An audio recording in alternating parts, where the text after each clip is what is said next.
Welcome students to Phoenix EDU again. Question number paper set number 20 પર આપણે લોકો આવી ગયા છીએ. So far here. ચાલો સ્ટાર્ટ કરીએ છીએ. પહેલો પ્રશ્ન. એક ઇલેક્ટ્રોન અને એક પ્રોટોનને સમાન વિદ્યુત ક્ષેત્રમાં જો મૂકવામાં આવે તો શું કહી શકાય? જો વિદ્યાર્થીઓ, હવે જો એને સમાન વિદ્યુત ક્ષેત્રમાં મૂકેલ છે એટલે આપણે સમજીને ચાલો કે એના પર F Q into E આ પરિસ્થિતિ અનુસાર આપણે એને સ્વીકારવું રહ્યું. એટલે F is equal two Q into E. તો પ્રોટોન અને ઇલેક્ટ્રોન બંને માટે આપણને ખબર છે કે Q ઇલેક્ટ્રોન અને Q પ્રોટોન સમાન હોય છે 1.6 × 10⁻⁹. મતલબ કે સમાન ક્ષેત્ર, સમાન Q, બળ સમાન. એટલે F સમાન છે. ચાલો એક કામ તો આપણું પતી ગયું સમજવાનું. બીજું શું કહે છે? તો કે પ્રવેગ વિશેની માહિતી છે. હવે પ્રવેગ વિશેની માહિતીમાં જો તમે F electrical is equal two F mechanical જો કરતા હોય તો બળ તો સમાન છે. તો MA એટલે કે પ્રવેગ. તો હવે અહીંયા દ્રવ્ય સાથે છે તો દ્રવ્યમાં એવું પણ છે કે માસ ઓફ ઇલેક્ટ્રોન એ નાનું છે માસ ઓફ પ્રોટોન કરતાં, ટૂંકમાં અનબેલેન્સ છે. તો પ્રવેગ પણ અનબેલેન્સ હશે જ. એનો મતલબ કે પ્રવેગ સમાનની તો વાત કરવી જ નહીં. આપણે અહીંયા સંતોષ લેવો પડશે ઓપ્શન બીથી કે બળોના મૂલ્ય સમાન હશે. હવે મૂલ્ય સમાન કેમ, દિશા કેમ નહીં? કારણ કે એક ઇલેક્ટ્રોન છે અને એક પ્રોટોન છે. આકર્ષણ અપાકર્ષણ કરશે, બસ. તો એટલે મૂલ્ય સમાન છે. બરાબર. ચાલો તો હવે એક સ્ટેપ જરાક વધારી દે. Okay, ready. Next one. તો અહીં છે આપણી પાસે HClની વિદ્યુત ડાયપોલ મોમેન્ટ આપેલ છે એટલે કે P. બરાબર.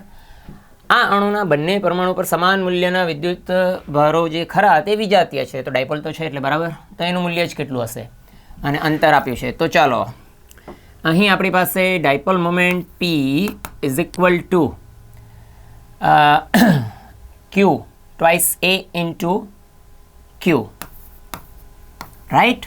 તો ચાલો હવે Qને કરતાં બનાવીએ તો Pના નીચે જવા દઈએ twice of A. Twice of A આખું અંતર જ કહેવાશે. હા, એ તો આ વખતે આ ઉપર લખેલ છે તે 3.4 અને ડેટા તરીકે -30. ત્યારે અંતર જે છે તે 1 એંગસ્ટ્રોમ એટલે 10⁻⁻10 આપણે લખી શકાત. તો ઉપર જો જાય તો 3.4 સાથે 10⁻⁻20 કુલમ સેટ થઈ રહ્યું છે, જે આન્સર બોમ્બે છે. ઓકે, ચાલો. Q જેટલો વિદ્યુત ભાર ધરાવતા બે ભારે ગોળાઓને 1 મીટર લંબાઈની દોરી વડે આધાર બિંદુએથી અવકાશમાં લટકાવવામાં આવે છે ગુરુત્વ મુક્તમાં, તો તેમની વચ્ચેનું અંતર શું હશે? પહેલી વાત કે જ્યારે આ જડિત આધાર પરથી આ રીતે આ દોરી પર બે વિદ્યુત ભારો લટકેલા હોતે તો વજન બળ mg હોતે, તો એને કારણે આ પરિસ્થિતિ હોય. પણ અહીં લખ્યું છે કે ગુરુત્વ મુક્ત એટલે ગુરુત્વ બળ એના પર નથી લાગવાનું. તો આવી પરિસ્થિતિમાં સમાન જો વીજભાર હોય તો અપાકર્ષણનો સિદ્ધાંત બંને અનુભવ કરશે F ઇલેક્ટ્રિકલ, જેને કારણે એ સ્પ્રેડ થશે અને નવી પોઝિશન અનુસાર આ રીતે અને આ રીતે તૈયાર થાય. એટલે જો ખૂણાની વાત કરીએ બે વચ્ચે તો પાઈ જેટલો હોય, પણ એને તો લંબાઈ પૂછેલ છે તો 1 મીટર આ તરફ અને 1 મીટરની દોરી આ તરફ એમ કરીને આન્સર આપણો બનશે 2 મીટર. બરાબર, અપાકર્ષણને કારણે. ચાલો, એક ગતિમાન ઇલેક્ટ્રોન બીજા ઇલેક્ટ્રોન તરફ જ્યારે આવે તો શું થાય? તો જો એક ઇલેક્ટ્રોન જ્યારે બીજા ઇલેક્ટ્રોનની નજદીક આવશે તો આવી સ્થિતિની અંદર અપાકર્ષણનો કેસ હશે. એટલે ગતિ ઉર્જા જે ખરી એમાં ઘટાડો થશે અને ઉર્જા સંરક્ષણ કહે છે કે એ કશાકમાં ફેરવાય તો સ્થિતિ ઉર્જામાં ફેરવાશે. એટલે સ્થિતિ ઉર્જામાં થશે વધારો. તો આન્સર આવશે વધશે. સ્થિતિ વધશે, ગતિ ઘટશે. ઓકે, ચાલો. આકૃતિ છે જેમાં પેરેલલ પ્લેટ કેપેસિટરની સિચ્યુએશન આપી છે. તો A અને B વચ્ચે કેપેસિટન્સ કેટલું? તો ચાલો યાદચ્છિક રીતે આપણે ધારી લઈએ કે આ પ્લસ પ્લેટ છે અને આ એક માઇનસ પ્લેટ છે. તો એનો મતલબ કે આના ઉપર બધો વીજભાર આપણે રાખીશું પ્લસ અને આ પણ એ જ રીતે પ્લસ. ઓકે, તો બી માટે નેગેટિવ. તો ચાલો એમને નેગેટિવ આપી દઈએ ચાર્જ. પરફેક્ટ. હવે કેપેસિટર કેટલા બને છે એ પહેલાં નક્કી કરવું પડે. તો જો કેપેસિટર એને કહેવાય કે ધન અને ઋણની પ્લેટની જોડી હોય. બે ઋણ કે બે ધન કેપેસિટર નથી. આવી સ્થિતિમાં આપણી પાસે કેપેસિટન્સ આ એક અને એક આ બે છે, જેને કહીશું C1 અને 2ની વચ્ચે. જો 1 પ્લેટ, 2 પ્લેટ, 3 પ્લેટ, 4 પ્લેટ. તો આ બીજું જે બને છે તે 3 અને 4ની વચ્ચે બને છે. ચાલો લેટ્સ મેક ઇક્વિવેલન્ટ એટલે સમતુલ્ય આની પરિપથની રચના કરીએ. તો ચાલો કોઈ પણ એક ટર્મિનલ પહેલાં પકડી લો. સપોઝ કે એ પકડી લીધો અને એમાંથી પહેલાં તો બે પ્લેટ્સ છે, તો બે પ્લેટ્સને પહેલાં તો બહાર અપાવો અને પહેલી પ્લેટ જે છે તેને નેમ આપો 1. આ બીજી પ્લેટ જે છે તે નીચે છે 4. એક નંબરની પ્લેટ બે સાથે કેપેસિટર બનાવે છે અને 4 જે છે તે 3 સાથે કેપેસિટર બનાવે છે, પણ તે બંને તો બી સાથે જોડેલ છે એટલે એ બંનેને આપણે કનેક્ટ કરીશું બી સાથે.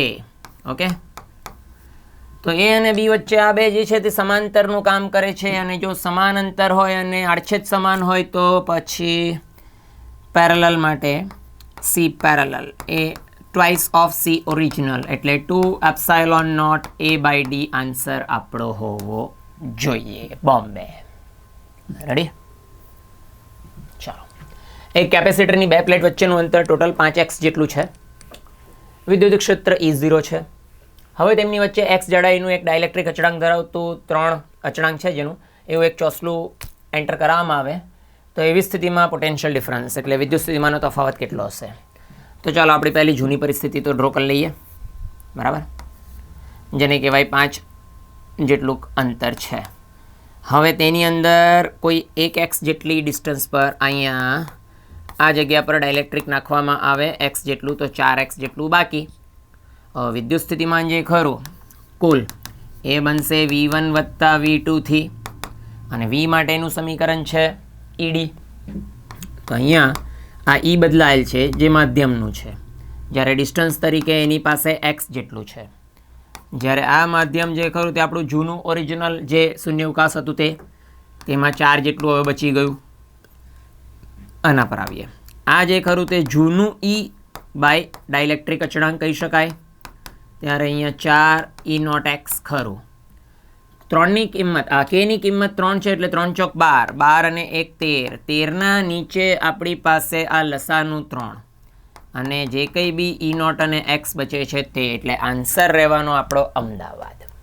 ઓકે, ચાલો પરિપથ અહીં આપેલ છે જેમાં મલ્ટિપલ રેઝિસ્ટન્સ છે. તો શું કહેલ છે? સમતુલ્ય શોધો. સમતુલ્યમાં એક જ વસ્તુ યાદ રાખવી તમારે કે જો જે બ્રાન્ચની અંદર કોઈ પણ એલિમેન્ટ ના હોય એટલે અવરોધ ના હોય, કેપેસિટર ના હોય, ઇન્ડક્ટર ના હોય, બેટરી EMF ના હોય કે સ્વિચ ના હોય, તમે એને અવોઇડ કરી શકો. એપ્લિકેશન એટલે કે એના જંક્શન ચેન્જ થવા જોઈએ નહીં. તો આને જો મારે જોવું હોય તો જોઈ શકો છો કે ભાઈ આ બ્રાન્ચ નકામી, આ બ્રાન્ચ નકામી, આ બ્રાન્ચ નકામી. મારે આને રિમૂવ કરવી છે તો હું સમજવા માટે પોઈન્ટ્સના નેમ આપું છું A, B, C, D, E ને F. તો હવે મેં પહેલાં જો નક્કી કરું કે આ બ્રાન્ચ મારે જો રિમૂવ કરવી છે તો મારે C અને A ને જોઈન્ટ કરી દેવા પડે. તો અહીંથી હું એક X ટર્મિનલ જે અપાવું છું એમાં એક જ પોઈન્ટ પર A અને C બંને નેમ આપું છું અને એ બેમાંથી બે અવરોધો છે તો એને મારે આ રીતે બનાવવા જોઈશે. 1, 2 એ બે કનેક્ટ કરું છું. હવે એ બે જ્યાં કનેક્ટ થયા એનું નામ છે B, તો આનું નેમ છે B. હવે B પોતે જે છે તે ડાયરેક્ટ E સાથે છે તો B જે છે તે ડાયરેક્ટ E સાથે છે. ઈમાંથી ફરી પાછા બે અવરોધ એટલે કે એક અને આ એક બીજું, એટલે એ બેને જો મારે મૂકવા હોય તો આ જ પેટર્નથી મૂકવા પડે. કનેક્ટ પણ થાય છે તો આ પોઈન્ટ જે કનેક્ટ થાય છે તે જગ્યાએ નેમ આપવા પડશે D અને F અને એ બંને જે છે એ ટર્મિનલ વાયથી બહાર નીકળશે. તો ક્યાં છે આ એક ચોથો પાંચમો અવરોધ? તો એ C અને D વચ્ચે છે. તો C ટર્મિનલમાંથી બહાર અને આ જગ્યા પર એક બનાવીને અહીંથી ખેંચી લીધું. ઓકે, આ બધી પરફેક્ટ સિચ્યુએશન તૈયાર. બધાને જો હવે નેમ આપી દઉં તો R, R, R, R ને R. તો આ બંનેનું સમતુલ્ય જે ખરું આ બેવનું સમતુલ્ય R/2, આ બેવનું સમતુલ્ય R/2, એ બેનું સિરીઝ એટલે કે ઓનલી આર, અને આ બે પાછા સમાંતર એટલે r/2. તો આપણો છેલ્લો આન્સર જે બને તે r/2 બનશે. રેડી? સમજી ગયા વાત આખી? ઇક્વિવેલન્ટ બનાવવા માટે ટૂંકમાં તમારે રીઅરેન્જમેન્ટ કરવું પડશે, એટલે ફરી ગોઠવણ તમારે કરવી પડશે, અને એ રીતે કરવાની કે જે બી એલિમેન્ટ ના હોય એના જંક્શન ભેગા કરી દેવાના. ચાલો, બાજુની આકૃતિ કોઈ આપી છે? ચાલો આકૃતિને જોવા માટે આ જરાક નીચે હટાવી લઈએ. તો એમાં અસરકારક અવરોધને મેળવો. ઓકે, નેટવર્ક બહુ જટિલ દેખાય છે, પણ એકદમ ઇઝી જશે, ચિંતા ના કરો. કારણ કે જો હવે જેમાં તમારે શોધવું હોય ક્યાં માંગ્યું છે એ અને બી વચ્ચે, તો એના દૂરના છેડેથી તમારે શરૂ કરી દેવું રિડક્શન ઝોન કરવાનો. એટલે જો આનો દૂરનો છેડો આ છે, તો જોઈ શકો છો કે આ ત્રણ જે છે આ ત્રણ સાથે શ્રેણી બનાવે છે. એ શ્રેણી બનશે 6. હવે એ 6 અને આ 6 ભેગા થઈને સમાંતર બનાવશે, એટલે 6/2 બનાવશે 3 ઓહમ. એટલે આ બ્રાન્ચ જે છે આટલી એ હવે બની ગઈ 3. જે આ 3 અને આ 3 પાછી શ્રેણી બનાવશે એ બનશે 6. પાછું આ તો ચક્ર ચાલુ થઈ ગયું, એટલે કે આ 6 અને આ 6 અહીંથી પાછું બનાવશે સમતુલ્ય 3. એ 3 અને આ 3 પાછા બનાવશે એક શ્રેણી 6. પાછું એકવાર આ 6 અને આ 6 બનાવશે સમતુલ્ય 3. અને આ 3 અને આ 3 પાછા બનાવશે 6. તો હવે લાસ્ટ સમતુલ્ય જે બને તે શું બની રહ્યું છે? તો કે આ નીચે જે 3 છે તે દેખાઈ ગયું, પણ ઉપર જેનો આપણે ઘટાડો કરીને લઈને આવ્યા તે એ અને બી ના ઘટાડો કરીને લઈને આવ્યા તે 6. ટૂંકમાં આ પેરેલલ માટે એવું કહેવાનું કે ઉપર ગુણાકાર નીચે સરવાળો, એટલે કે 12/8. આમ કરીને જો તમે આનું ભાગાકાર સ્વરૂપ જોશો તો 4થી ભાગ જાય છે, તો 3/2 પણ ચાલશે. અને કોઈ કરંટ કેવું કંઈ ખરું? અરે નહીં, મેં 2 લઈ લીધું, 3 આવશે. હા, ઓકે, સોરી. તો આ જગ્યા ઉપર 6 × 3, નીચે 6 + 3 એટલે 18/9 એટલે 2 ઓહમ. તો 2 આપણો આન્સર અહેમદાબાદ. ક્લિયર? એક વાહકતાને વિદ્યુત ક્ષેત્ર 5 10⁻8 ઘાતાંક લાગુ પાડેલ છે એટલે E છે, અને પ્રવાહ ઘનતા ρ જે છે જે. તો વાહકની અવરોધકતા કેટલી? એટલે કે જે છે તે, આ સમીકરણ જે છે તે, પણ અવરોધકતા કીધું એટલે વ્યસ્ત છે વાહકતા, એટલે એને નીચે લઈ ગયા. તો હવે એને જ કરતા બનાવવો પડશે. તો ઈના નીચે જશે જે. ઈની કિંમત આપી 5 ઘાતાંક -8, નીચે આવશે જેની કિંમત 2.5. 2.5 એટલે ડબલ જેવું છે, તો ઘાતાંક -8 કરીએ, ઓહમ × મીટર લઈએ તો જવાબ આવશે બોમ્બે. ઓકે, ચાલો, સાદું સમીકરણ જ હતું. કયા તાપમાને તાંબાના વાહકનો અવરોધ 0 ડિગ્રી સેલ્સિયસ તાપમાનના અવરોધ કરતાં બમણો થાય? એટલે ડેટા જે છે તે R બરાબર 2 ટાઈમ્સ R0 એવું કહેવાય. ચાલો, તો આરનું સમીકરણ તો લખીએ.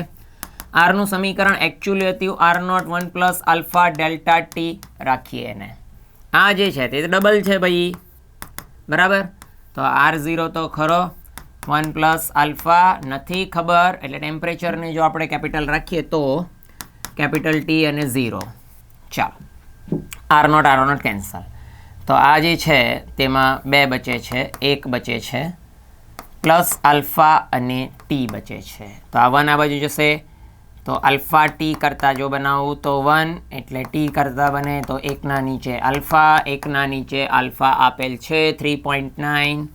3.9 10ની ઘાતાંક જે ખરી તે -3, અને આમ કરતાં જવાબ બેલેન્સ કરતાં આન્સર આવશે તમારો અહેમદાબાદ.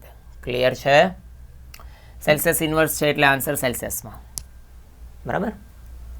ચાલો, એક વિદ્યુતભારિત કણ બી જેટલા ચુંબકીય ક્ષેત્રમાંથી વી વેગથી પસાર થઈ રહ્યો છે તેના પર લાગતું ચુંબકીય બળ મહત્તમ ક્યારે હશે? તો એફનું સમીકરણ છે તમારું સદિશમાં we cross B, Q we cross બી. તો એનો મતલબ કે આમાંથી ઓપન થાય ત્યારે વીબી સાઇન થીટા બહાર આવશે. અને આ ક્યારે મેક્સ બનશે? જ્યારે એ 1 હોય એટલે થીટા બરાબર 90 હોય. તો વી અને બી વચ્ચે ખૂણો 90 એટલે પરસ્પર લંબ. બરાબર.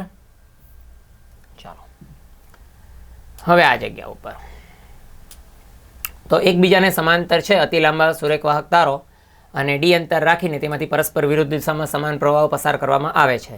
આ બંને તારોની વચ્ચે d/2 અંતર જો હોય તો ક્યુ જેટલો વિદ્યુતભારિત કણ બંને તારોથી રચાતા સમતલને લંબ રૂપે, એટલે જો પહેલાં તો તાર બનાવીએ અને આ તારને સમતલ લંબ છે, બીજું પ્રવાહ છે અને પ્રવાહ જે છે તે વિરુદ્ધ દિશામાં છે અને મૂલ્ય ભલે સમાન છે એટલે I છે તો નીચે પણ I છે. એટલે એનો મતલબ કે હવે આને જમણા હાથના સ્ક્રૂનો નિયમ લગાડું તો અંદર, અને જમણા હાથના સ્ક્રૂનો નિયમ લગાડું તો અંદર, પરંતુ ચુંબકીય ક્ષેત્રની દિશા જે છે બી એ ચોકડી બનીને તો આવી અંદર જતી, પણ વીની દિશા જે છે તે પણ એવું કીધું કે આ સમતલને લંબ, એટલે આ વીની દિશા પણ જો એ જ વિચારીએ તો વી અને બી બંને વચ્ચે ખૂણો પાછો કેટલો થઈ ગયો?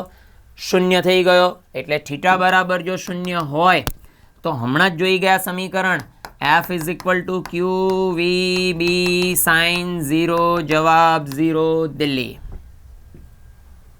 બરાબર. ચાલો અહીં એક સરસ સર્કલ આપેલું છે અને તે પ્રવાહ તાર છે જેમાંથી I પ્રવાહ વહે, તો તેનું વલણ કેવું હોય? તો જો વલણ સમજવા માટે એક કામ કરો, આપણે એક ટુકડો લઈએ કે માનો કે આ એક ખંડ લઈ લઈએ અને આ એક ખંડ લઈ લઈએ. તો આમાં પ્રવાહ આગળ છે, આમાં પ્રવાહ આ બાજુ છે, આ ક્લોકવાઇઝ છે, તો બંને વિરુદ્ધ દિશામાં છે. તો આપણે તો નિયમ એવું તમને કીધેલું હતું કે સ સે સ એટલે સરખી દિશાના સાથે આવશે, આકર્ષણ કરશે, મતલબ વિરુદ્ધ દિશા છે તો દૂર જશે, દૂર જશે, દૂર જશે, દૂર જશે, વિસ્તરણ થશે, પ્રસરવાનું વર્ણન ધરાવે, વલણ ધરાવે. બરાબર. કારણ છે એનું, આ રીઝન છે એનું. એટલે આવા ખંડ જે છે તે બધી જ જગ્યાએ જો તમે લીધા હોતે તો એ બધા જ એકબીજાને દૂર ફેંકવાની વાતો કરતે. ઓકે, ચાલો ગજિયા ચુંબકની અંદર, હવે અંદર કીધું છે એટલે સાઉથ થી નોર્થ, જ્ઞાન આધારિત બધાને જ આવડે છે.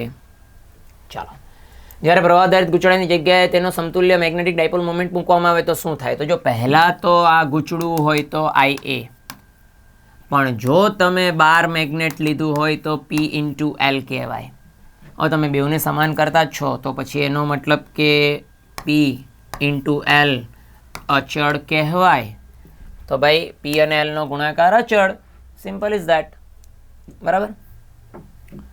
એક ગજિયા ચુંબકના પૃથ્વીના ચુંબકીય ક્ષેત્ર T થી આવર્ત દોલનો કરે છે ત્યારે દળ અને કદ ધરાવતા તેવા તેટલું જ મેગ્નેટિક મોમેન્ટ માટે 4 ગણી હોય તો આવર્તકાળ કેટલું? તો આવર્તકાળનું સમીકરણ 2π√I/mb નો યુઝ કરીએ તો ચલન આપશે નીચે બી કા એમ. તો કોણ સમાન છે તે જોઈએ. તો મેગ્નેટિક મોમેન્ટ જે છે તે અને ચુંબકીય ક્ષેત્ર જે છે એ સેમ છે, તો ત્યારે આપણે એમ લખીશું.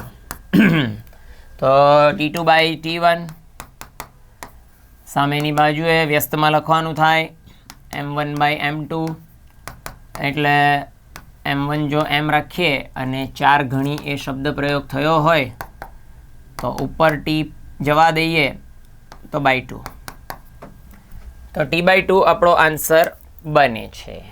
બરાબર.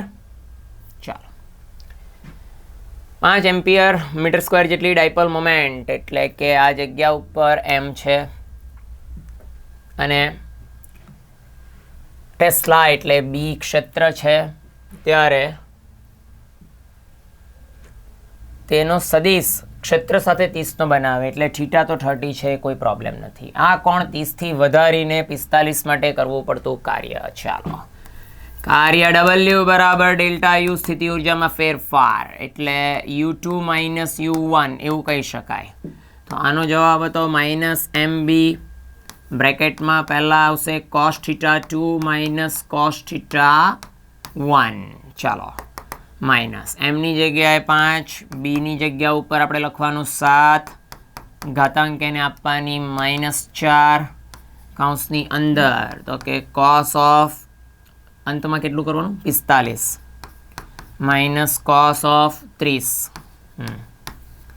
તો હવે 7 50 35 એટલે -35 ઘાતાંક આપી છે આપણે એને -4 કૌંસની અંદર cos 45ની કિંમત m1/√2, પણ પોઈન્ટમાં જો આપણે વિચારીએ તો 0.7071 માઇનસ પેલી 30ની √3/2 એમ કરીને 0.866 એવું આવે.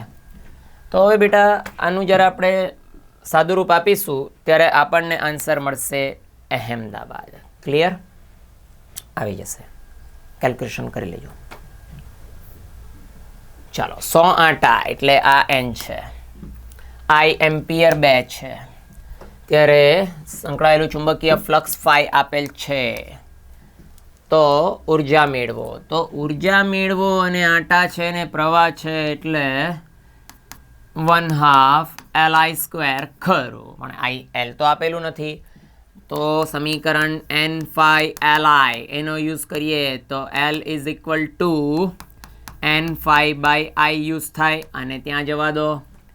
જો એવું કરીએ તો અહીંયા 1/2 Lની જગ્યા ઉપર n phi બાય I અને આઈનો વર્ગ, તો એક I કેન્સલ થઈ ગયું, 1/2 તો લખી દીધું, ગુણ્યા આટાઓ 100 લખી દીધા, ફ્લક્સ કેટલું 5, ઘાતાંક -3 અને એક I ઉપર બચવાનો તે છે 2. ચાલો તો જો 2 તો ઉડી ગયું એટલે 5 એકલો બચી ગયું, તો 5 એકલું બચી ગયું. ઘાતાંક આવી એની -1 એટલે 0.5 લખવામાં કોઈ પ્રોબ્લેમ નથી. દિલ્હી. ક્લિયર? ચાલો 5 સેન્ટીમીટર લંબાઈ ધરાવતો સળિયો એટલે L છે અને વેબર પ્રતિ મીટર સ્ક્વેર તીવ્રતા ચુંબકીય ક્ષેત્રમાં લંબરૂપે ગતિ કરે છે તો પ્રવેગ, અરે યાર પ્રવેગ આપ્યું છે, હા સાચવજો. તો વધવાનો દર એટલે d/dt of EMF, that is d/dt of BVL. તો અચળ વસ્તુઓ બહાર નીકળે, B બહાર નીકળી ગયું, L બહાર નીકળી ગયું, dV/dt કહેવાય. એટલે વેગનું સમયના સાપેક્ષે વિકલન એકવાર એટલે કે બનશે પ્રવેગ, BVA થઈ ગયું. તો ચાલો કિંમતો મૂકીએ. તો કિંમતોમાં બીની કિંમત છે 2, ઘાતાંકમાં -2, એલની કિંમત છે 5, પણ સેન્ટીમાં એટલે -2 અને પ્રવેગ હમણાં જ લાવ્યા ને, ક્યાં ગયો પ્રવેગ? લાવ્યા નથી, છે, અચ્છા ઓકે 2. તો હવે 20 તો તૈયાર થાય છે મારા માટે, 4×5 અને ઘાતાંક જે ખરી તે પાછી -4. તો શું આનું એરેન્જમેન્ટ કરવાનું છે હજુ? તો કે વોલ્ટ પ્રતિ સેકન્ડ. હા એકમ યાદ રાખજો, ના ઘાતાંકનું અરેન્જમેન્ટ નથી કરવાનું. અરે વોલ્ટ પ્રતિ સેકન્ડ એટલે I think Delhi. Okay Delhi. ચાલો એટલે આન્સર તો છે વોલ્ટ બી, એટલું તો લખતા નહીં કારણ કે દર છે. હા દર. Branch rule. તો પ્રવાહ આપેલો છે તો ચાલો માઇનસ પ્લસની ડિઝાઇન તો થઈ ગઈ. આ જગ્યા ઉપર જો મેં હવે એન્ટર થાવ તો VA થી એન્ટર થઈ જાઉં, કારણ કે આપણે તો અલ્ટિમેટલી તફાવત મેળવવાનો હોય. -IR વાળું પદ, EMF નથી લેવાનું, -LDI/dt વાળું પદ પતી ગયું એટલે ઇક્વલ ટુમાં પાછા ફર્યા તો -EMF અને અંત થાય તે VB. ચાલો હવે કિંમતો મૂકવાનો સમય આવી ગયો. તો VB આ બાજુ લઈ આવું એટલે VA માઇનસ VB માઇનસ આ I તરીકે કેટલા આપેલા છે કોઈ ગણતરી? હા 5 અને અવરોધ તરીકે 1 તો 1 ઓછા L તરીકે આપણી પાસે કંઈ ડેટામાં, હા 5 મિલી, તો 5 મિલીનું -3 અને dI/dt છે આ, અને દરથી ઘટતો એટલે -10^3 વિચ ઇઝ ઇક્વલ ટુ EMFની કિંમત 15. તો ચાલો 15 અને તે માઇનસમાં VB ગયું છે. તો હવે આને જો બેલેન્સ કરું મેં તો VA માઇનસ VBને રાખીએ, VA માઇનસ VBને જો રાખીએ તો આ બાજુ -15 તો છે. આ 5ની કિંમત પેલી બાજુ જાય એટલે પ્લસ થઈ જશે અને આ જે માઇનસ માઇનસ પ્લસ થઈ જવાનું તે પેલી બાજુ જઈને પાછું માઇનસ થઈ જશે, ઘાતાંકો ઉડી જશે એટલે 5. તો 5 5 તો કેન્સલ, -15 વોલ્ટેજ તો છે, VA માઇનસ VB છે. તો એનો મતલબ કે માંગેલ શું છે? VB minus VA. તો ઊંધું કરી દો તો એ થઈ જશે +15 વોલ્ટેજ. Okay, Chennai clear? ચાલો, એક ઇન્ડક્ટર V અને V0 sin ઓમેગા t આ સ્ટાન્ડર્ડ ફોર્મ આપેલું છે. તો ઓકે, ઓનલી ઇન્ડક્ટર છે. હવે ઓનલી ઇન્ડક્ટર એટલે આપણે આલેખ એકવાર જોયેલું આ રીતે, પ્રવાહ અહીંયા હોય તો VL અહીંયા હોય, π/2 હોય. તો વોલ્ટેજનું સમીકરણમાં સાઇન જો આપેલું છે ને, તો પ્રવાહનું સમીકરણ જો લખશો તો એ એનાથી પાછળ છે, કારણ કે ફેઝર આ દિશામાં ગણવો, એટલે વોલ્ટેજ આગળ છે, પ્રવાહ પાછળ છે. તો પાછળ એટલે π/2 માઇનસ હોવું જોઈએ. તો π/2 માઇનસ અહીંયા પણ છે અને π/2 માઇનસ અહીંયા પણ છે, એટલે આન્સર તો છે એ બે. પણ અહીંયા પ્રવાહ જે ખરો I તે પાછું V/XL થી આવશે, એટલે છેદમાં આવશે ઓમેગા L, છેદમાં આવશે ઓમેગા L એટલે બોમ્બે. ક્લિયર છે? આયરું XL અને આ માઇનસ. ઓકે, આવી જ ગયા. લેવો, પિક્ચર જ ઓપન થઈ ગયું આખું. ઓકે, LC છે અને XL મોટું છે XC કરતાં, તો સ્વાભાવિક છે કે આ ફિગર જો જોઈએ તો જેમાં આરની અક્ષ, એલની અક્ષ, સીની અક્ષ, તેમાં ઉપરની તરફ XL મોટો પાર્ટ છે, એટલે આના હિસાબે એનો ફેઝર જરાક મોટો મળે છે. તો એકોર્ડિંગ ટુ ધેટ આ સમીકરણ પરથી પણ તમે કહી શકશો કે LXL જો મોટું છે તો એનો મતલબ પાછું π/2 ઓછું કહેવાય, એટલે આન્સર આવશે π/2 પાછળ. એ એસી પરિપથ છે અને તેમાં સમીકરણ આપ્યું છે. તો Vmax છે, Imax છે, પાવર. તો પાવર P બરાબર I RMS V RMS and cos of phi. તો ચલો, આ RMSની વેલ્યુ શું? તો કે મેક્સના નીચે વર્ગમૂળ 2, મેક્સના નીચે વર્ગમૂળ 2 અને cos phi તરીકે π/3 છે. તો આ ઉપર જે છે તે પાવર બરાબર 100 છે, 100 છે, બેવનું નીચે ગુણાઈને 2 થઈ ગયું. cos જે છે તે π/3ની કિંમત એટલે 60 તો 4 25 ચોક એટલે 2500 થઈ ગયા. તો 2500 જવાબ છે. 2500 જવાબ કેમ નથી? તો કંઈક ગડબડ. ગડબડ યહાં પે હૈ. મિલી, મિલી એટલે કોઈ એકને મિલી કહેવાનું હતું, તો એમાં મિલીનું -3, તો -3 ખરું, જેથી પછી 2.5 વોટ. ચેન્નઈ ક્લિયર? ચાલો, B0 આપેલું છે અને તરંગની તીવ્રતા. હવે તીવ્રતા માટે સમીકરણ I બરાબર C × ρ કહેવાય, અને રોની કિંમત બનવાની 1/2 B0² / μ0. ઓકે, તો કિંમતો મૂકવાની થાય. કિંમત જો હું મૂકું તો 3 × 10⁻8 પ્રકાશ માટે 1/2 ખરું. B0 જે છે તે 10⁻⁴ જ છે, જેનો પણ વર્ગ, અને μ0 4π10⁻⁻⁷. તો વિદ્યાર્થીઓ, હવે કેલ્ક્યુલેશન થોડુંક ઇઝી બનશે. નીચે પાઈ છે એટલે તમે જરા ગણતરી કરશો એટલે આન્સર જે આપણી પાસે આવશે એ 1.19 નજીક આવશે. રેડી? સમીકરણ છે બેલેન્સ તમારા માટે, કિંમત તમે લગાવી દો. હર્ટ્ઝના પ્રયોગમાં ઉદ્ભવતા વિકિરણ બે ગોળાઓ વચ્ચે ભાઈ ઉર્જાની આપલે થાય. ઉર્જાના દોલનો છે એટલે વિદ્યુત ચુંબકીય છે, એટલે ઉર્જા. હવામાંથી પસાર થતા 6 ગીગાહર્ટ્ઝ આવૃત્તિના વિકિરણ માટે 1 મીટર દીઠ લંબાઈની તરંગ સંખ્યા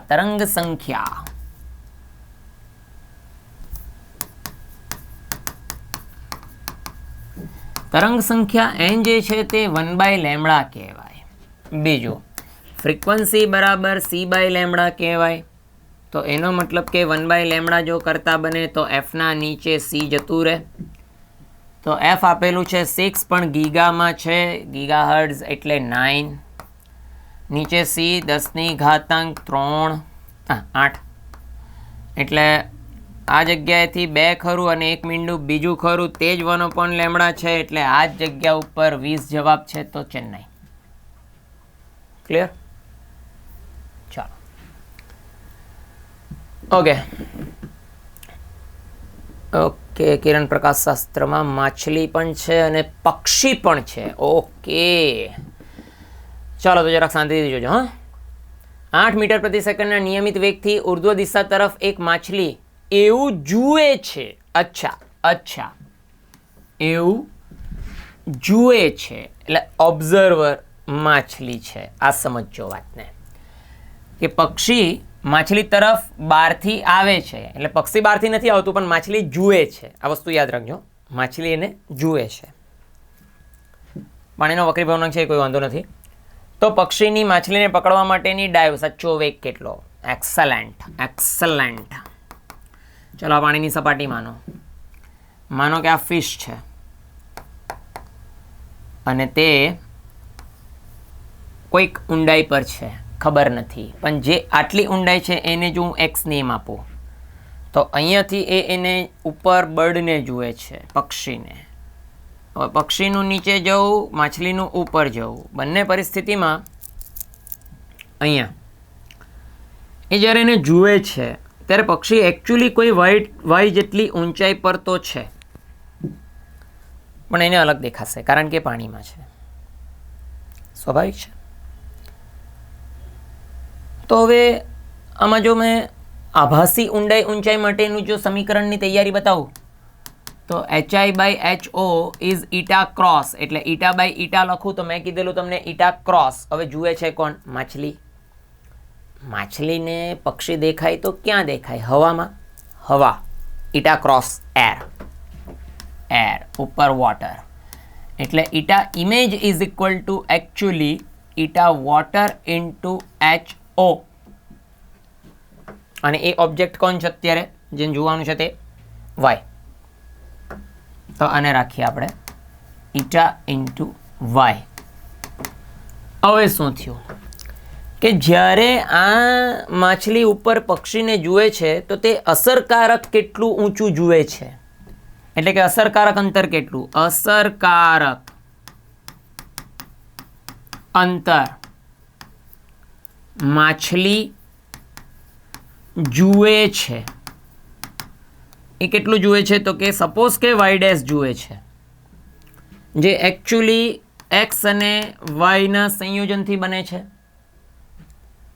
ક્લિયર? હવે વાય જે છે તે એને જોવે છે ત્યારે તો એને દેખાય છે ને, એટલે એ જ છે આપણી એકચ્યુઅલી એક્સ વત્તા ઇમેજ. તો ઈટા વાય એને હું લઈ શકું વાય ડેશ. સમયના સાપેક્ષે આ પદનું વિકલન જો કરું તો અંતરનું સમયના સાપેક્ષે વિકલન વેગ મળે છે. બરાબર? અને ઈટા એટલે અચળાંક સામાન્ય dy/dt. તો અહીં અંતર આપણે પહેલાં મેળવ્યું. અંતર કઈ રીતે મેળવ્યું? તો કે માછલી જુએ જે છે તેને એકચ્યુઅલી જે દેખાય તે કેવું દેખાય? પહેલાં તો પાણીમાંથી નજર જાય ને પછી ઉપર તે છે તે, તો એને આભાસી એ ઊંચાઈ દેખાવાની, એટલે આપણે એને આભાસી તરીકે પ્રિડિક્ટ કરીએ છીએ. પણ માછલી જે પોતે તરીને જવાની તે તો એક્સ તો છે જ. તો એ જે અંતર મળે છે સમીકરણ એનું સમયના સાપેક્ષે આપણે વિકલન કરાવ્યું, એ તે વેગ મળ્યો. હવે કયો વેગ કોણ છે સમજો. ત્યારે આ માછલીને દેખાતું હતું તે હતું, તો માછલીને દેખાય તે વેગ છે 12. એક્સ કોના માટે? માછલી હજુ ઉપર જવાની બાકી હતી તે, તો માછલીનો વેગ આવવાનો તો એ 8. ઈટા કેટલું હતું? તો કે 4 નીચે 3. તો આ વેગ કયો? આ વાય એટલે પક્ષી જે ઓરિજિનલ, વાય આપણું ઓરિજિનલ હતું પક્ષી માટે ઊંચાઈ, તો પક્ષીનો ઓરિજિનલ વેગ. યસ, એટલે વી બર્ડ. તો આ 8 જો આ બાજુ આવે તો 4 બનત, અને 4 નીચે 3 વી બર્ડ, 3 ઉપર ગયું, વી બર્ડ બરાબર 3 મીટર પ્રતિ સેકન્ડ. ક્લિયર? બીજું એક સમજો વાતને. જો આપણે પાણીમાંથી ઉપર જોતા હોઈએ ને તો આપણને ઝાડ કે વ્યક્તિને જોતા હોય ને તો એ વધારે લાંબા લાગે, એટલે ઓરિજિનલ હાઇટ કરતાં વધારે લાગે આભાસી. બરાબર. તો સ્વીકારો કે આને તો બહારથી નીચે આવતું જો દેખાય, જે એક્સટેન્ડેડ વર્ઝન, વધી ગયેલું વર્ઝન હોય, તો 12 કરતાં જવાબ તો નાનો જ આવે. એક્ઝેક્ટલી 12 કરતાં નાનો જ જવાબ આવે. પણ અહીંયા નાના જવાબ બીજા 3 હતા, એટલે કરવું પડ્યું. સમજો છો વાત આખી? યસ, મસ્ત એમસીક્યુ છે. પરફેક્ટ. ચાલો, બંને બાજુ સમાન વક્રતા ધરાવતો બહિર્ગોળ, તો ભાઈ આર તો સેમ છે. R1 બરાબર R2 બરાબર મૂલ્યમાં R. તો તેની એક બાજુની વક્રતા ત્રિજ્યા જેટલી જ હોય કેન્દ્ર લંબાઈ, એટલે પાછું એવું પણ કીધું કે F = R જ છે. તો દ્રવ્યનો વક્રી ભવનાંક કેટલું? તો સમીકરણ લઈ લઈએ. 1/f is eta minus eta પર 1 હોવા હોય તો, અને અંદર આવશે 1/R1 minus 1/R2. તો આ પોતે જ એક R છે, અને આ eta minus 1/1.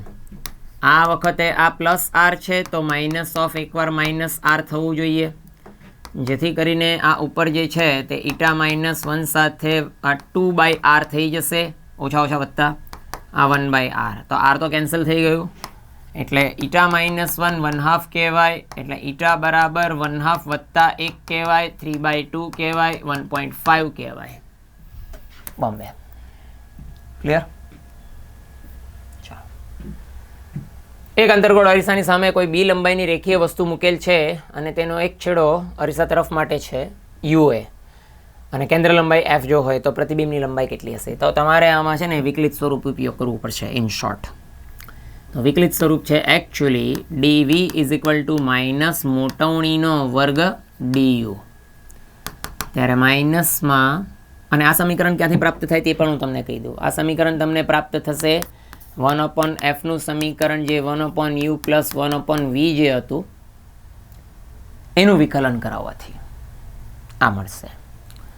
તો અહીંયા મોટવણી કેટલી હતી આપણી? તો કે f ના નીચે f - u નો વર્ગ du. તો આ વખતે આ કિંમત મેળવવા માટે આપણે જો જોઈએ તો અહીં સપોઝ કે f - u ઇન્ટુ du માટે આપણે લઈ લઈએ લંબાઈ b, તો b, અને વર્ગ છે એટલે u આગળ હોય કે પાછળ હોય કંઈ ફરક નહીં પડે. એટલે આન્સર જે છે તે માઇનસમાં એવું બતાવે કે આ આભાસી છે. ઇન શોર્ટ, અહીંયા આન્સર આપણો આવશે દિલ્હી, જે મૂલ્ય છે. બરાબર? આનાથી આવશે. ચાલો, 4 અંશનો પ્રિઝમ કોણ ધરાવતા પ્રિઝમ પર સમક્ષિતિજ કિરણ આપાત થાય છે. બરાબર છે, આપેલું જ છે. એટલે આના પરથી નક્કી થઈ ગયું કે I = 0 છે જ, અને A બરાબર તમારું 4 છે.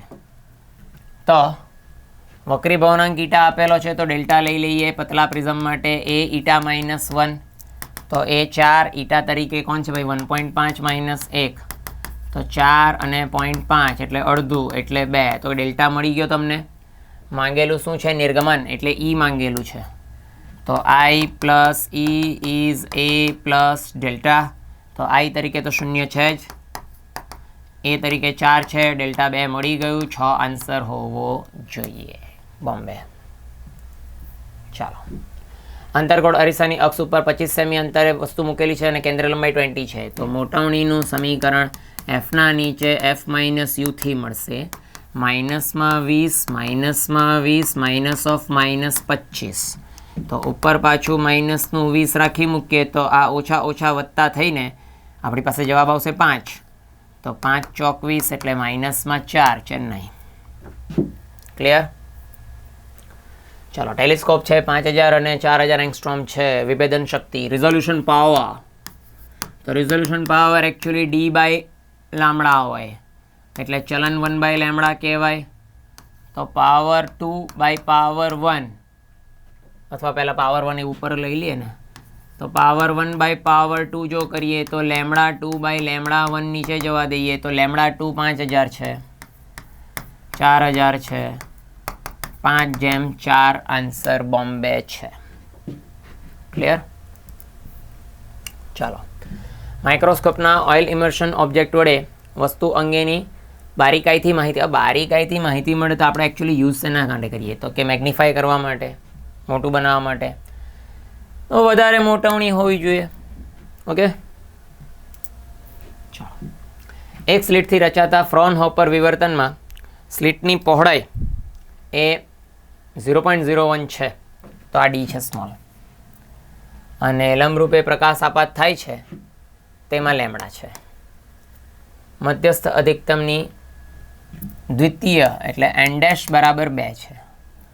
પહોળાઈ કોણીય અંતર કેટલું હશે તો ડી સાઇન થીટા અધિકતમ માટે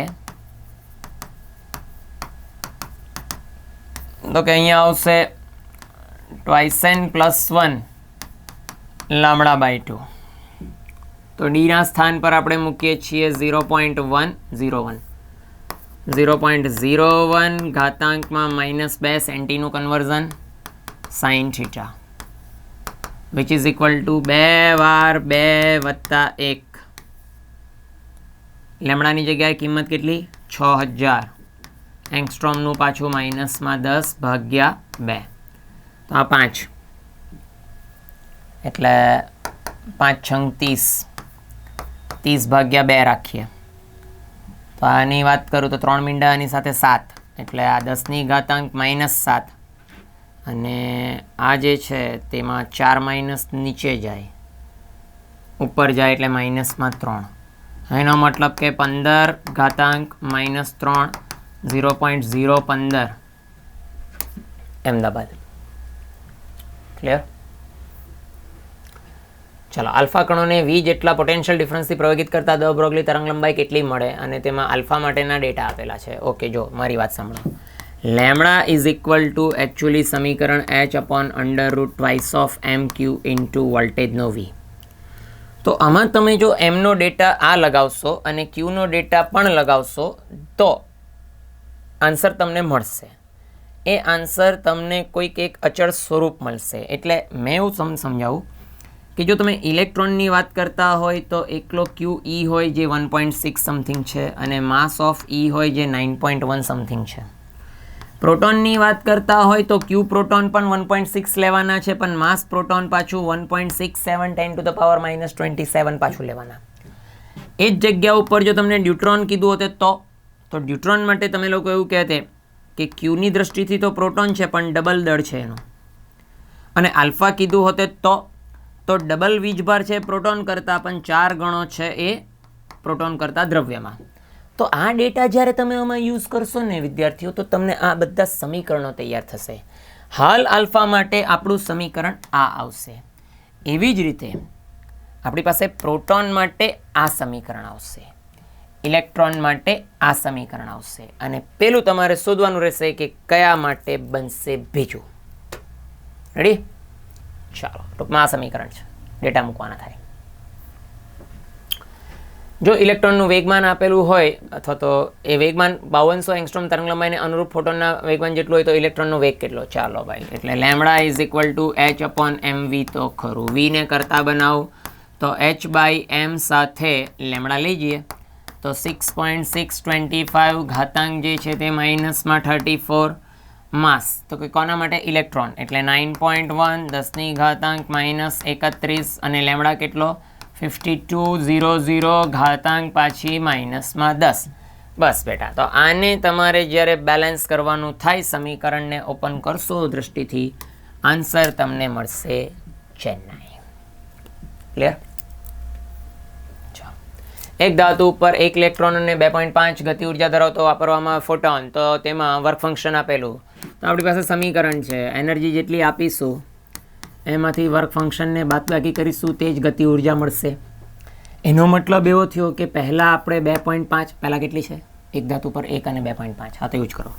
તો પહેલાં 1 છે અને એમાંથી 0.5 વર્ક ફંક્શન બાદબાકી કરાવું તો 1/2 mv1² મળે. પણ જો 2.5 હોય એમાંથી પણ 0.5 બાદ કરાવું તો 1/2 mv2² મળે. તો આ બેની બાદબાકી જે ખરી એ 0.5 આન્સર આપે, આ બેની બાદબાકી ખરી એ 2 આન્સર આપે, તો ભાગાકાર લઈ શકાય. તો V1 નો વર્ગ ભાગ્યા V2 નો વર્ગ કરશો તો આ બાજુ 0.5 ભાગ્યા 2 થશે, નીચે બગડો જશે, 4 થશે, વર્ગમૂળ થશે. V1 નીચે V2 બરાબર 1 ભાગ્યા 2 એટલે કે 1/2 અમદાવાદ. ક્લિયર? ચલો 12.09 ઉર્જા આપવામાં આવે અને ધારા સ્થિતિમાંથી હાઇડ્રોજન પરમાણુના ઇલેક્ટ્રોનને આપવામાં જો આવે તો હવે પરમાણુ કઈ સ્થિતિમાં જશે? તો જો ભાઈ પહેલી એક ચોખ્ખી વાત, આ વસ્તુ પહેલાં સમજી લેજો કે આ -13.6 છે જ્યારે તમે n બરાબર 1 કહો છો. જ્યારે તમે n બરાબર 2 બોલો છો ત્યારે માઇનસમાં 3.4 છે. જ્યારે તમે n બરાબર 3 બોલો છો ત્યારે તમારા માટે આ માઇનસમાં 1.51 છે. અને જ્યારે તમે 4 બોલો છો ત્યારે 0.85 માઇનસમાં છે. પાંચમી બી છે 0.54 જેવી, નથી એ બહુ યુઝ થતું. તો હવે આ સ્થિતિમાં થાય શું કે માનો કે તમે જમ્પ લગાવો છો અહીં, તો આવી સ્થિતિમાં તમને ગેપ ખબર હોવી જોઈએ. તો આ બેનો ગેપ જે ખરો તે ગેપ છે 10.2. તો એ જ રીતે જ્યારે આ બીજો ગેપ જે ખરો અહીંથી અહીંયા, એ ગેપ બે વચ્ચેનો જે ખરો તે 12.09 નો છે. ત્રીજો ગેપ જે ખરો એ એટલું બધું હાઈ લેવલ થઈ જાય છે કે જેને કહેવાય 12.75 જેવું. તો આપણને જે ડેટા આપ્યો છે 12.09, આ ગેપ જે ખરી તે 1ની આસપાસ મળશે એટલે 10 હશે. અને આપણને ગેપ 0.09 આપેલું છે. તો આ 0.9 પ્રમાણે આપણી રેન્જ 75 સુધી જતી નથી. એટલે મેક્સ ટુ મેક્સ આપણો જમ્પ જે છે એ n બરાબર 1 થી n બરાબર 3 સુધીનો મળે જ છે. તો કઈ રીતે આને એક્સપ્લેન કરશો કે દ્વિતીય ઉત્તેજન પણ કક્ષા ત્રીજી. બરાબર? તો અહીંયા ક્વેશ્ચન શું છે, હવે હાઇડ્રોજન પરમાણુ ખાલી જગ્યા સ્થિતિમાં ઉત્તેજિત થશે. સ્થિતિમાં એટલે ત્રીજી કક્ષામાં, એટલે એમ આન્સર ત્રીજી. પણ ઉત્તેજન પૂછ્યું હોય તો ઉત્તેજન ક્રમાંક 2. બરાબર? કૂદકો બીજો, ઉત્તેજન એટલે કૂદકો. ચાલો, હાઇડ્રોજન પરમાણુની મહત્તમ અને ન્યૂનતમ તરંગ લંબાઈને અનુરૂપ તફાવત કેટલું થાય? તો જો ભાઈ હવે તફાવત જો કીધું હોય તરંગ સંખ્યાનો એટલે ડેલ્ટા ઓફ n, તો n મેક્સ માંથી જ બાદબાકી n મિનિમમ કરવી પડે. અને n કોણ હતું? તો કે 1/λ હતું. પણ 1 થાય એટલે વ્યસ્ત થાય એટલે પરિસ્થિતિ બદલાય, તો આ મિનિમમ બનવું જોઈએ માઇનસ મેક્સિમમ લેમડા થવું જોઈએ. બરાબર છે? તો ચાલો હવે આ લેમડા મિનિમમ લેમડા મેક્સિમમ કઈ રીતે ફાઇન્ડ આઉટ કરીએ? તો અહીં કઈ શ્રેણી છે તે જરાક વિચારવું પડશે. શ્રેણી નથી આપી તો આપણે બામર લઈ લઈએ. હા, એટલે બામર જ હશે તો જ આન્સર સેટ થશે આ પ્રમાણેના. તો બામર સિરીઝ, તો બામર માટે 1/λ જો તમે મિનિમમ ધારશો. લેમડા મિનિમમનો મતલબ એવો થયો કે એફ મેક્સિમમ. એફ વધારે એટલે કૂદકો સૌથી મોટો, જેને કહેવાય અનંત સુધીનો. તો આવી સ્થિતિમાં રીડબર્ગ સાથે 1ના નીચે 2નો વર્ગ અનંત સુધીનો, અને આમ કરતાં આન્સર r/4 મળે છે. પણ લેમડા મેક્સિમમનો 1/λ મેક્સ હોનો, તો મેક્સ એટલે ફ્રીક્વન્સી ઓછી. બરાબર? ઊંધું. હા, તો ફ્રીક્વન્સી આવૃત્તિ ઓછી તો કૂદકો ઓછો હશે 2 થી 3માં. એટલે રીડબર્ગ સાથે 2નો વર્ગ 3નો વર્ગ, તો આ 9માંથી 4 5 r નીચે 9 ચોક 36. તો આ ડેટા બેઠા ત્યાં જ જવાના. એટલે 1/λ મિનિમમ જે છે તે r નીચે 4 ઓછા 5 r નીચે 36. તો અહીં લસા જે છે તે 36 હોવાથી 9 ચોક 36 અને 9 વડે ગુણાકાર કરાવીએ તો આ સ્થિતિ આપણને આવશે 9 માઇનસ એટલે 4r નીચે 36 એટલે પાછું એકવાર 9r/9. તો આરની કિંમત 1. તમે કરાવશો એટલે આન્સર એનો નિયર અબાઉટ આ અહેમદાબાદ તમને તૈયાર થઈ જશે. કન્સેપ્ટ આ છે. ક્લિયર? ચાલો, હાઇડ્રોજન જેવા પરમાણુમાં n બરાબર 4 થી 3 અવસ્થામાં સંક્રાંતિ દરમિયાન વિકિરણ જે છે તે અલ્ટ્રાવાયોલેટ છે. તો નીચેનામાંથી કઈ ઇન્ફ્રારેડ આપશે? તો આપણી પાસે એક સમીકરણ છે યાદ રાખવા લાયક, જે હતું GXU Vim R, બરાબર. અને આ જે છે તે ફ્રીક્વન્સીના ચડતા ક્રમથી ઉતરતા ક્રમમાં ખરું. એટલે આપણી પાસે છે અલ્ટ્રા અને આઈ. તો એવું કહી શકાય કે ફ્રીક્વન્સી અલ્ટ્રા એ એકચ્યુઅલી વધારે છે એના ઇન્ફ્રારેડ કરતાં. તો સ્વાભાવિક છે કે આની ઉર્જાનો કૂદકો જે ખરો એ પણ વધારે જ થવાનો હતો, ઉર્જાનો કૂદકો HF ઇન્ફ્રા કરતાં. એટલે ઇન્ફ્રા ટૂંકમાં નાનું. તો જેમ તમે દૂરની કક્ષાઓમાં જાઓ તેમ તમારો પેલો ઉર્જાનો ઘટાડો ઓર ઘટી જાય છે. એટલે આમ કરતાં જો તમે 4 થી 3માં કૂદકો લગાવતા હોય ને તેમાં જો તમને આ મળતું હોય તો તેનાથી ઓછી ક્યાં મળવાની? એનાથી 12 જ મળવાની, એનાથી 12 મળવાની. એટલે 5 થી 4 જ આન્સર આવે, બીજો કોઈ આન્સર નથી. ક્લિયર? આ છે કન્સેપ્ટ. હમણાં પાછળ પેલી બનાવીને બતાવ્યું તેમાં બી જોયું કે 12 જેમ જતા હતા તેમ ઘટતી હતી કિંમત. ચાલો, પીબી ન્યુક્લિયસ અનુક્રમે કેટલા પ્રોટોન, ન્યુટ્રોન, ઇલેક્ટ્રોન્સ ન્યુક્લિયસનું બનેલું હોય? તો જો ભાઈ, એક તો સિમ્પલ વાત, કોઈ પણ હોય તેને લખાય આ રીતે. એટલે નીચે લખે તેને Z કહેવાય, એટલે પ્રોટોન કહેવાય. તો Z ઇઝ ઇક્વલ ટુ તમારું નંબર ઓફ પ્રોટોન્સ. તો એ નીચે લખેલા છે તેમાં 82 ખરા. ઉપર લખેલા હોય તેને ન્યુક્લિયોન્સ કહેવાય, કેપિટલ A બરાબર ન્યુક્લિયોન.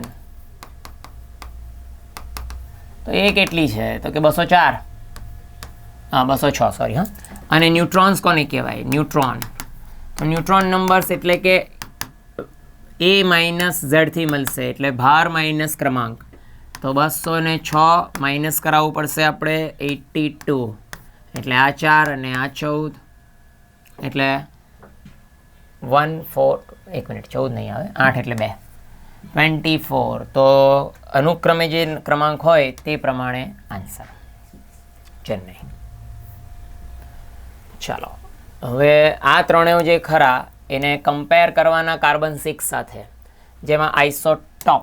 ટોપનો મતલબ એવો થયો કે નીચે નીચે Z સમાન, એ અલગ.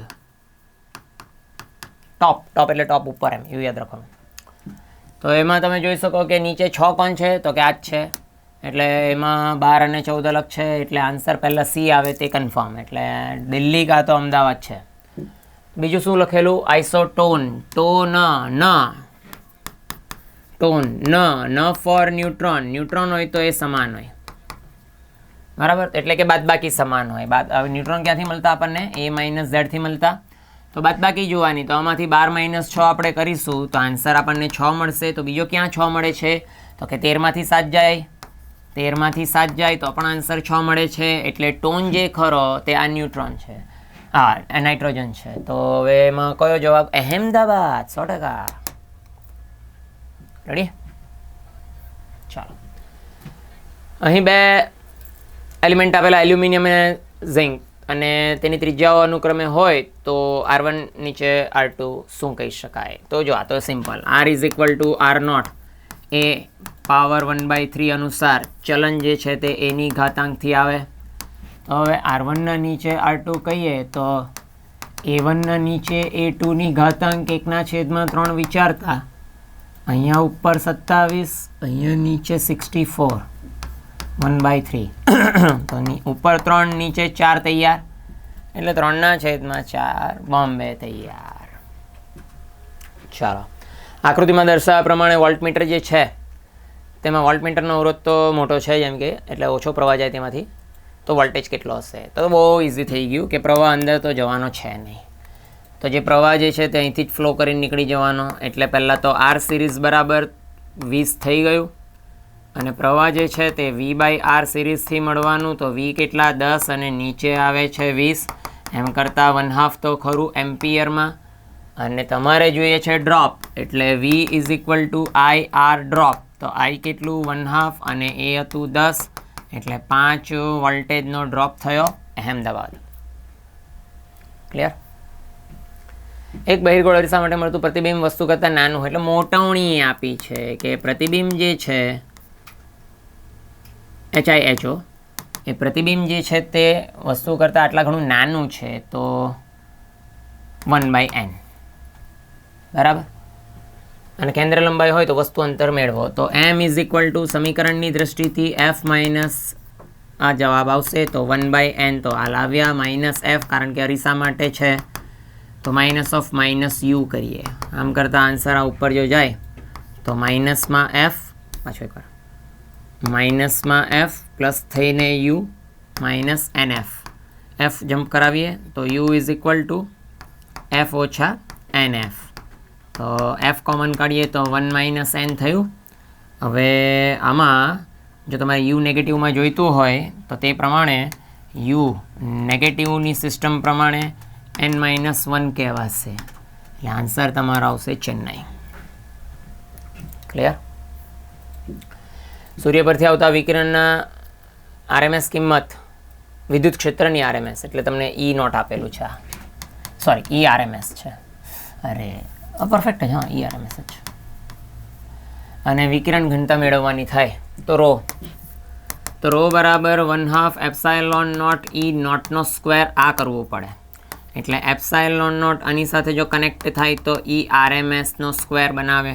તો આ 8.854 ઘાતાંક માઇનસમાં 12, જ્યારે આ આપેલું છે 720, જેનો પણ પાછો વર્ગ કરવો પડે. એટલે આનો આન્સર જ્યારે તમે કેલ્ક્યુલેશન પાર્ટ એક્ટિવેટ કરશો તો એ આન્સર તમને દેખાશે ચેન્નઈ. બરાબર? બહુ લાંબો ડિજિટ આવશે, ટૂંકમાં 6 પોઈન્ટ કાપીને પાછળ આવવું પડશે તમારે.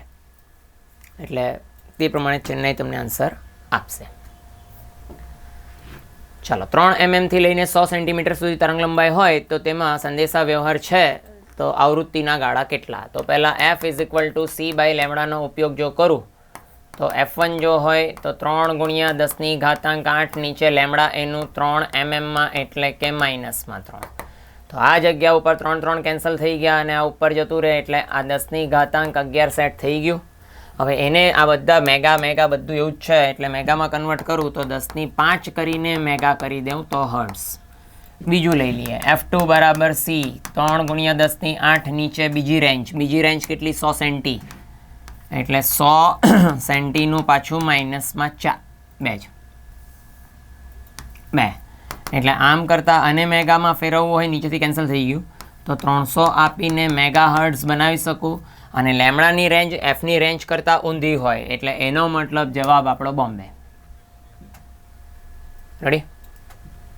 ચાલો, ગામા, એક્સરે અને માઇક્રો આવી રીતે 3 છે, પણ આપણને કીધું શૂન્ય અવકાશમાં ઝડપ. તો ભાઈ શૂન્ય અવકાશમાં ઝડપ જે છે તે વિદ્યુત ચુંબકીય તરંગોની સેમ જ હોય, કારણ કે પ્રકાશ જે આવે છે એ કોન્સ્ટન્ટલી સાથે જ બધા પ્રકાશને લઈને આવે સફેદ કલર. તો બધા સમાન હશે તેવો ઓપ્શન જે છે તે દિલ્હી. ક્લિયર? એક ચુંબક ગુચડા તરફ ગતિ કરે છે અને EMF ઉત્પન્ન કરે છે. જો પછી ગુચડું પણ તે બાજુ ગતિ કરે તો, એટલે આ ગુચડું તો ખરું, તો પ્રથમ કક્ષાએ આ મેગ્નેટ આના તરફ ગતિ કરે ને EMF જનરેટ કરે તો સ્વાભાવિક છે ફ્લક્સ જ કટ કરે. એટલે હવે આ ગતિ કરે તો એટલું ફ્લક્સ બીજું કટ કરે એટલે ટ્વાઇસ EMF તૈયાર થાય ચેન્નઈ. ઓકે, ચાલો. બે ગુચડાનું તંત્રનું અન્ય એટલે કેપિટલ M આપેલ છે. પ્રવાહ આપેલું છે, સમીકરણ અનુસાર બદલાય છે, કોઈ પ્રોબ્લેમ નથી. I0 ઓમેગા બધું આપેલું છે, તો EMFનું મહત્તમ મૂલ્ય કેટલું થાય? તો ચાલો જો, EMF is equal two M di/dt. તો M તો છે કોઈ પ્રોબ્લેમ નથી. di/dt નો મતલબ એવો થયો કે I નું સમીકરણ છે I0 sin ωt. ચાલો, M છે, I0 બહાર આવી ગયું. સાઇનનું વિકલન cos થઈ જશે ωt અને સહગુણક ઓમેગા ગુણાઈ જશે. હવે આ જગ્યા ઉપર મહત્તમ જ્યારે કીધું એટલે કોસની વેલ્યુ આ જગ્યા ઉપર મેક્સ કહેવાશે 1. તો બાકીના કિંમતો આપણે લખવાના થાય. તો I0ની કિંમત, એમની કિંમત તો 5 અને મિલી -3. આઈની કિંમત કેટલી છે? 10 અને ઓમેગાની કિંમત 100 પાઈ 100 પાઈ. તો જો હવે કિંમત તો જો 5 પાઈ આન્સર દેખાઈ જ રહ્યો છે. જોની 5 પાઈ ઘાતાંક જો જોઈએ તો બધું જ ગયું વોલ્ટેજ. બોમ્બે. રેડી? ચાલો, 0.5 લંબાઈના દરેક એવા 10 વાહક આરાઓ છે. એટલે આ n એની તો કદાચ જરૂરત નહીં પડશે, કારણ કે આ r એ જ લંબાઈ કહેવાશે ગોલ ફરે ત્યારે. અને ઓમેગા આપેલ છે ત્યારે BH હોય તો ઉદ્ભવતું EMF. તો EMFનું સમીકરણ આપણી પાસે છે બી ઓમેગા આર સ્ક્વેર. તો 1/2. તો કે બીની કિંમત જે છે તે આપણી પાસે કેટલું EMF પર આપી છે 0.4, એટલે 0.4 પણ ગાઉસ હોવાથી માઇનસમાં 4. ઓમેગાની કિંમત 120 ખરી, પરંતુ 2π/60 કારણ કે યુનિટ ચેન્જ કરવો પડે, રિવોલ્યુશન પ્રતિ મિનિટ છે જેને રેડિયન પ્રતિ સેકન્ડ કરવો પડશે. અને આરની કિંમત જે છે તે પાછી 0.5, એનોય પાછો વર્ગ. ચાલો તો ડેટા એડજસ્ટ કરીએ. તો કે 60 છે એટલે ભાગલા ઉડે તો 2, એટલે આમ કરતાં આ બગડો અહીંથી કેન્સલ થાય, અથવા તો હાલ એને સ્થગિત રાખવું હોય તો ચાલો 4 નીચે 2 ઘાતાંક પોઈન્ટ જે છે તે નીચે જશે, એની સાથે ઉપર જશે 5, તો 10⁻5. આ બાજુ 2 2 4 4 પાય, આ 1/4 પાછું ખરું કારણ કે 2નો વર્ગ થઈ જાય, એટલે આ 4 ઉડી ગયું ને આ ભાગાકાર ઉડે એટલે 2 થાય અને પાય. તો 2 ગુણ્યા પાય 3 628, એટલે 628માં આન્સર દિલ્હી. ક્લિયર? 600 પછી ઘાતાંક સેટ કરજો કારણ કે માઇક્રોમાં તો છે જ ને. -5 તો છે એટલે માઇક્રોમ 6 થઈ જશે.